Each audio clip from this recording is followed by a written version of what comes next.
And what do you make right now of what's happening on Capitol Hill? As we're recording this, the Senate is advancing a massive bill, $60 billion for the Ukraine proxy war, more than $14 billion for Israel to continue its assault on Gaza. And the split right now in Congress seems to be that Republicans, there's a faction that are reluctant to fund the Ukraine war, but everybody's on board with funding Israel. What do you make of that current debate and how, no, yes, there are some differences over Ukraine, but overall support for war is pretty much bipartisan. Well, again, it's about endless war. Think of what's happening. Look, I'm concerned about what happens to Israel. I don't want to see Israel wiped out. But what I don't understand is why the U.S. thinks that by furthering war in this region, that's going to help Israel. I don't understand how the party of Ben-Gvir and Smotrich, as cooperating with Mr. Netanyahu, thinks that if they carry out their program of ethnic cleansing in Gaza, that somehow is going to make Israel more secure. I think it'll make it less secure. One can take a position on this without being, quote, anti-Israel.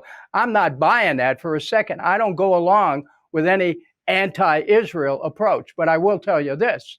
Israel's survival could be affected by the United States fueling the war. Because let's be clear, when we try to drag Iran into a war, how does that help Israel? Yemen, Syria, reignite the war in Iraq, it's a lunacy. And we have to take care of things here at home. We have to quit spreading wars around the world. Whatever happened to diplomacy?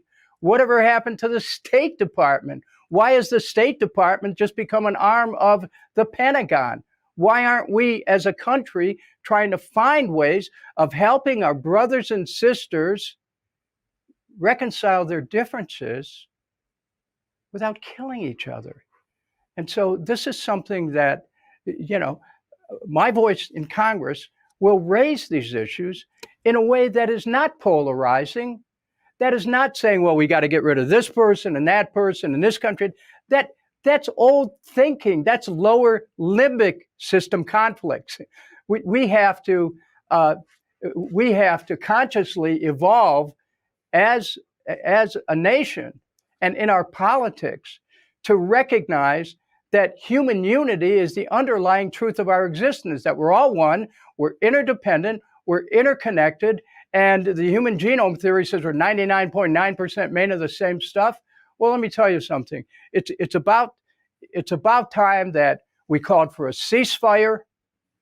Finally, at last, there shouldn't have even been a fire to begin with, but it should be a ceasefire. We got to go back to making sure that people aren't paying another $97,000 out of their pockets, out of their needs for the next war. I'll tell you, I look at this and it is horrific. And people I talk to around the greater Cleveland area and the 7th Congressional District, they're horrified about the direction the world's going in. People are really concerned. They're deeply concerned about it. And I'm ready to be their voice in stepping forward as a voice of sanity, common sense, and a willingness to say the obvious, like war is stupid.